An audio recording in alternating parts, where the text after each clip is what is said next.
নতুন নতুন যে রিয়ালিটি গুলো আমরা সামনে দেখতে পাচ্ছি, খেয়াল করেন 5 জন যুবক ঘোষণা দিল আমাদের ঢাকা বিশ্ববিদ্যালয় ক্যাম্পাসে একটি ভাস্কর্যে পাশে তারা বসে বললো তারা আমরণ অনশন করবে যদি না প্রফেসর ইউনূসকে 5 বছরের জন্য মোতায়েন না করা যায়। মজার ব্যাপার হচ্ছে গভীর রাতে পরে এই যুবকরা অদৃশ্য হয়ে গেছে, তাদের আর পাওয়া যাচ্ছে না। তো যেই ভাও সেটা তো তারা এক রাতও আপনার মেনটেন করতে পারলো না। ইন্টেন্ট তো সবারই ভালো থাকে, কিন্তু এটি কার্যকর করার জন্য যে টিম দরকার, যে ব্যবস্থাপনা দরকার, যে আপনার কাঠামো দরকার, সেটা তো নেই, অনুপস্থিত, পরিষ্কার। সুতরাং আপনার স্বপ্ন আপনার এমন দেখানো উচিত যেটি বাস্তবায়ন করা সম্ভবপর, এমন স্বপ্ন দেখানো উচিত নয় যেটি আপনার বাস্তবায়ন করা অসম্ভব। ট্রাভেল অ্যাডভাইজরি হিসেবে সময় সময় শুধুমাত্র মার্কিন যুক্তরাষ্ট্র নয়, ব্রিটেন, অস্ট্রেলিয়া থেকেও এই ধরনের সতর্কতা জারি করা হয়। আর আপনি জানেন যে আমাদের 3 পার্বত্য জেলার কথা উল্লেখ করা আছে সেখানে, যে ওই জায়গাটা হিস্টোরিক্যালি রেস্ট্রিক্ট, এতে কোনো সন্দেহ নাই। আর এর পাশাপাশি এখন সমতল ভূমিতেও যে অবস্থাটা বিরাজমান বিপ্লব পরবর্তী যুগে, যে কোনো সময় যে কোনো জায়গায় ফ্লেয়ার আপ করতে পারে যে কোনো পরিস্থিতি। সেই জন্যই ভ্রমণ সতর্কতা দেওয়া হয়েছে এবং পাশাপাশি বলা হয়েছে যে মার্কিন একজন নাগরিক যদি হঠাৎ বিপদে পড়েন, তাকে ঢাকার বাইরে সহায়তা করার সুযোগ সীমিত এই কারণে যে দূতাবাস কর্মকর্তারাও কিন্তু মানে সেন্ট্রাল ক্লিয়ারেন্স ছাড়া, তাদের নিরাপত্তা নিশ্চিত করা ছাড়া সাহায্যের জন্য হাত বাড়িয়ে দিতে পারবেন না বা যেতে পারবেন না ফিজিক্যালি। সুতরাং পরিষ্কার ইঙ্গিত বলা আছে যে কেন, কিভাবে এটা কার্যকর হবে এই ট্রাভেল অ্যাডভাইজরি নির্দেশনা।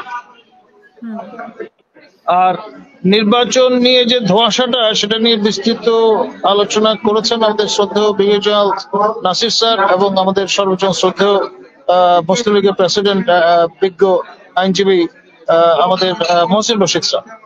তো তারা যে কথাগুলো বলেছেন সেটা আমি রিপিটিশনে যাব না, আমি কিছু সংযোজন করবো তার সঙ্গে। আপনার শোতে এবং এলসওয়্যার আমি বলেছি যে আপনার ইলেকশনটা এখন দাঁড়িয়ে গেছে, বিশেষ করে 13th parliament election is almost like chasing the chimera, অর্থাৎ আমরা মরীচিকার পেছনে ছুটছি, এবং মরীচিকার পেছনে যে ছুটছি এইটি আপনার কোনো সন্দেহ নেই। এই কারণে এবং আমি মহসিন স্যারের সঙ্গে একমত যে তার যে ডাউট বা সন্দেহ, সেটার জন্য যথেষ্ট উপকরণ বিদ্যমান। এটা পুরনো আমলের আপনার দেয়াল ঘড়ি যেরকম ছিল, পেন্ডুলাম, একবার এই মাথায় যায় আর একবার ওই মাথায় যায়। তো সেই ডিসেম্বর থেকে জুন এই কন্টিনামের মধ্যে আপনার এই বিষয়টা ঘোরাঘুরি করছে। এখন নতুন নতুন যে রিয়ালিটি গুলো আমরা সামনে দেখতে পাচ্ছি, খেয়াল করেন 5 জন যুবক ঘোষণা দিল আমাদের ঢাকা বিশ্ববিদ্যালয় ক্যাম্পাসে একটি ভাস্কর্যে পাশে তারা বসে বললো তারা আমরণ অনশন করবে যদি না প্রফেসর ইউনূসকে 5 বছরের জন্য মোতায়েন না করা যায়। মজার ব্যাপার হচ্ছে গভীর রাতে পরে এই যুবকরা অদৃশ্য হয়ে গেছে, তাদের আর পাওয়া যাচ্ছে না। তো যেই ভাও সেটা তো তারা এক রাতও আপনার মেনটেন করতে পারলো না। আবার এই ঈদের জামাতে যারা এসেছিলেন তাদের সঙ্গে আমি তুলনা করব, যদিও বেয়াদবি মনে হতে পারে কারো কারো কাছে। আপনার আফটার অল তারা মুসল্লি, আপনার এই যে দাবি দেওয়া তারা তুলেছেন, হর্ষোল্ল হয়েছেন, হর্ষধ্বনি দিয়েছেন, করমর্দনের জন্য আকুল ব্যাকুল হয়ে গেছেন। এইটি কিছুটা ব্যাখ্যা আমাদের মহসিন রশিদ স্যার প্রদান করেছেন, যে কেউ সরকার প্রধান থাকবেন তার ব্যাপারে এই আকুলতা বহিঃপ্রকাশ ঘটবে, এতে কোনো সন্দেহ নেই।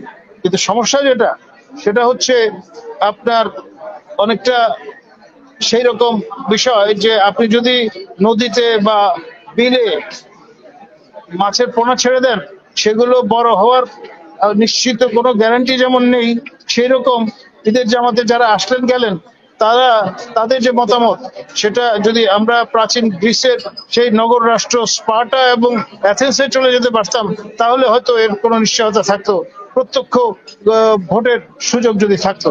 এখানে যেহেতু ইউনিভার্সাল অ্যাডাল্ট ফ্র্যাঞ্চাইজ আমরা ব্যবহার করি আমাদের রায়, গণরায় বুঝবার জন্য, সেখানে আপনার গোপনে কে কাকে ভোট দেবেন এটা যেহেতু নিশ্চিত করে বলা যায় না, এবং এটি একটি ফান্ডামেন্টাল রাইটস, ভোটের গোপনীয়তা নিশ্চিত করা। সেই দৃষ্টিকোণ থেকে দেখলে এই ধরনের যে দাবি তার যৌক্তিক কতটা ভিত্তি শেষ পর্যন্ত থাকবে সেটা নিয়েও কিন্তু প্রশ্ন তোলা যেতে পারে। ধন্যবাদ। কিন্তু উনি তো বলছেন যে একটা সেরা নির্বাচন উনি দিবেন, যেটা ইতিহাসে কখনো হয়নি, হয়তো বাংলাদেশের ইতিহাসে তিনি যে টার্মটি কয়েনেজ করেছেন সেটি কিন্তু একেবারে সুপারলেটিভ, বলেছেন সর্বোত্তম, বেটার না, সর্বোত্তম আপনার নির্বাচন উপহার দেবেন। ভাই, ইন্টেন্ট তো সবারই ভালো থাকে, কিন্তু এটি কার্যকর করার জন্য যে টিম দরকার, যে ব্যবস্থাপনা দরকার, যেই আপনার কাঠামো দরকার, সেটা তো নেই, অনুপস্থিত, পরিষ্কার। সুতরাং আপনার স্বপ্ন আপনার এমন দেখানো উচিত যেটি বাস্তবায়ন করা সম্ভবপর, এমন স্বপ্ন দেখানো উচিত নয় যেটি আপনার বাস্তবায়ন করা অসম্ভব। ধন্যবাদ।